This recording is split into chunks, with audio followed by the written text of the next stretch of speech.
విశాఖపట్నంలో data centres ఏర్పాటు చేస్తూ వారి తాలూకా ప్రపోజల్ని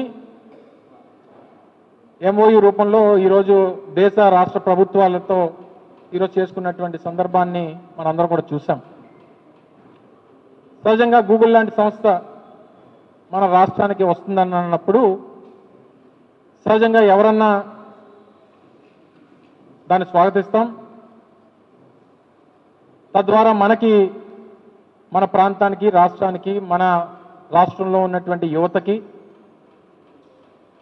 ఓ పక్క ఉపాధి, ఓ పక్క రాష్ట్రానికి కూడా రెవెన్యూస్ జనరేట్ అవుతాయనేటువంటిది సహజంగా ఎవరన్నా సరే ఆశించేటువంటి క్రమం. అయితే తర్వాత వారి తాలూకా ఒప్పందం తర్వాత దేశ ప్రధాని గారు ట్వీట్ చేశారు, గూగుల్ CEO సుందర్ పిచాయ్ గారు ట్వీట్ చేశారు. వారితో పాటు అదానీ గారు కూడా వారితో కలిసి, ఈ సంస్థతో కలిసి ఈ ప్రాజెక్ట్ టేకప్ చేస్తున్నటువంటి క్రమంలో మాకు సంతోషంగా ఉంది అనేటువంటి విషయాన్ని కూడా అదానీ అధినేత అయినటువంటి గౌతమ్ అదానీ గారు కూడా ఒక ట్వీట్ చేయడం జరిగింది. సరే, ఆ విషయాలన్నిటికీ లోతుగా వెళ్ళే కంటే ముందు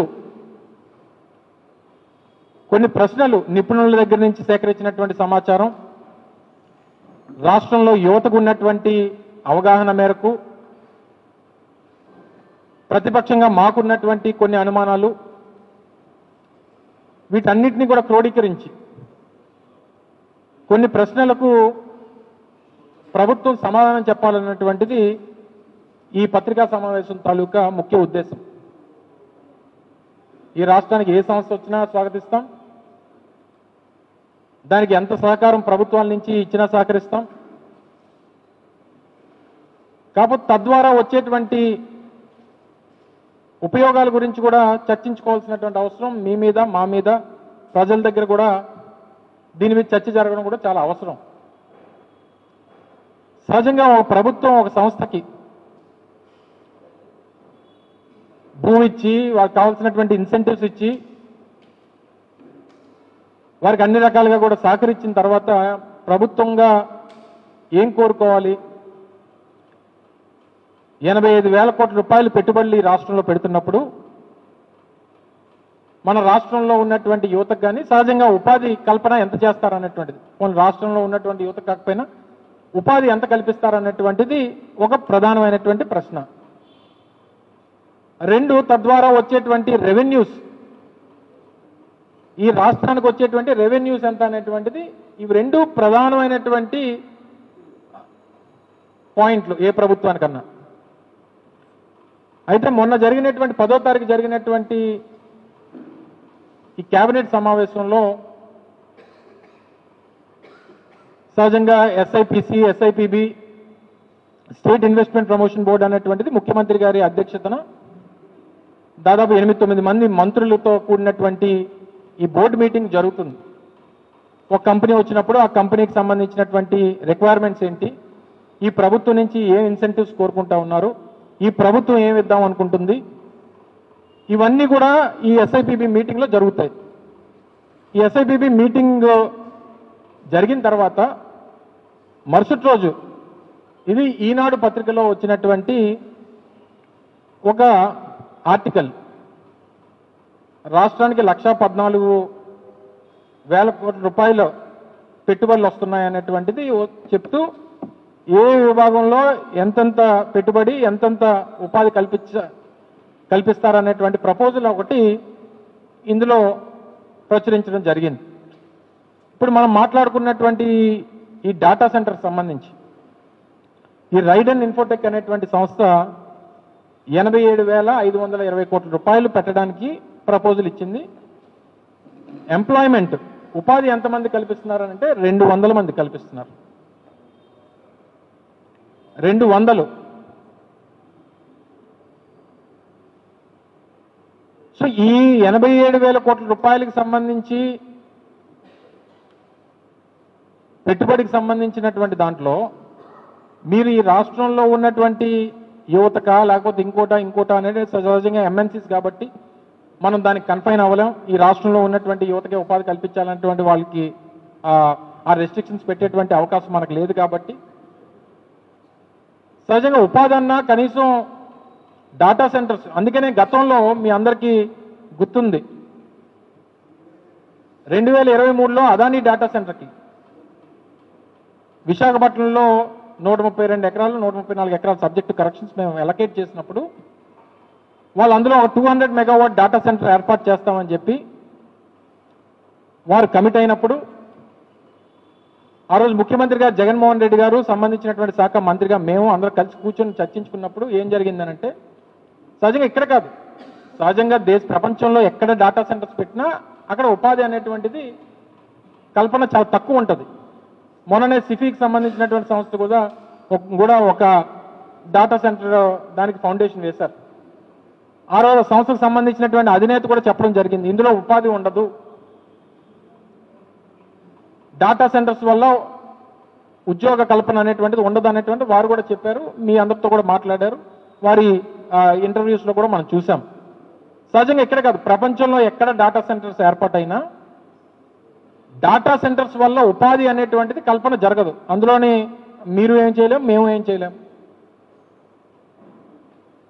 అయితే ఆ రోజు మేము అదానికి డాటా సెంటర్స్ని ఏర్పాటు చేయాలని చెప్పి ప్రపోజ్ చేసి వాళ్ళని రిక్వెస్ట్ చేసుకున్నప్పుడు వాళ్ళకి ఏం కమిట్మెంట్ ఇచ్చామనంటే, మనం ఏం కమిట్మెంట్ తీసుకున్నామంటే మీరు 200 మెగావాట్ డాటా సెంటర్ ఏర్పాటుతో పాటు మీకు ఇచ్చినటువంటి ల్యాండ్ ఏదైతే కన్సెషన్ రేట్స్లో మేము ఇస్తున్నామో మీరు అక్కడ ఐటీ టవర్స్ కట్టి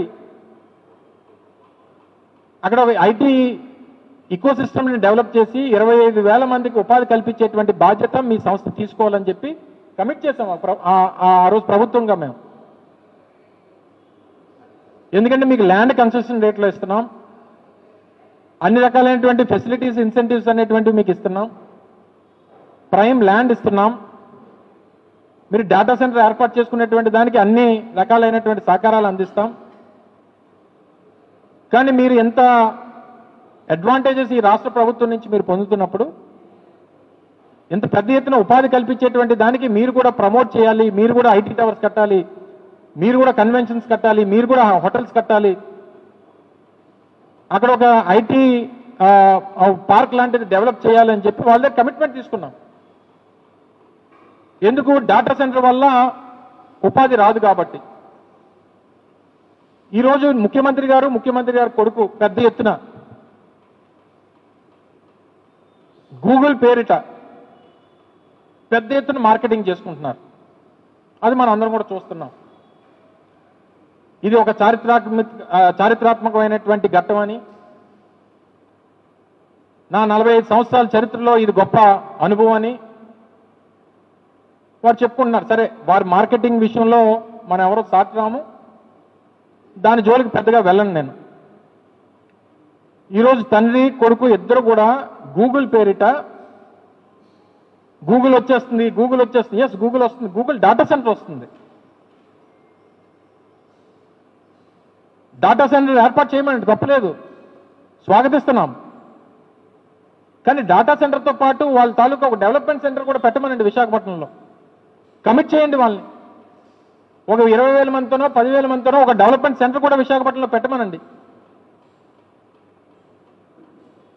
పెడితే ఒక 10,000 మందో 20,000 మందో ఐటీ ప్రొఫెషనల్స్ ఈ ప్రాంతంలో ఉద్యోగాలు చేయడానికి వస్తే అప్పుడు ఈకో సిస్టమ్ అనేటువంటిది డెవలప్ అవుతుంది.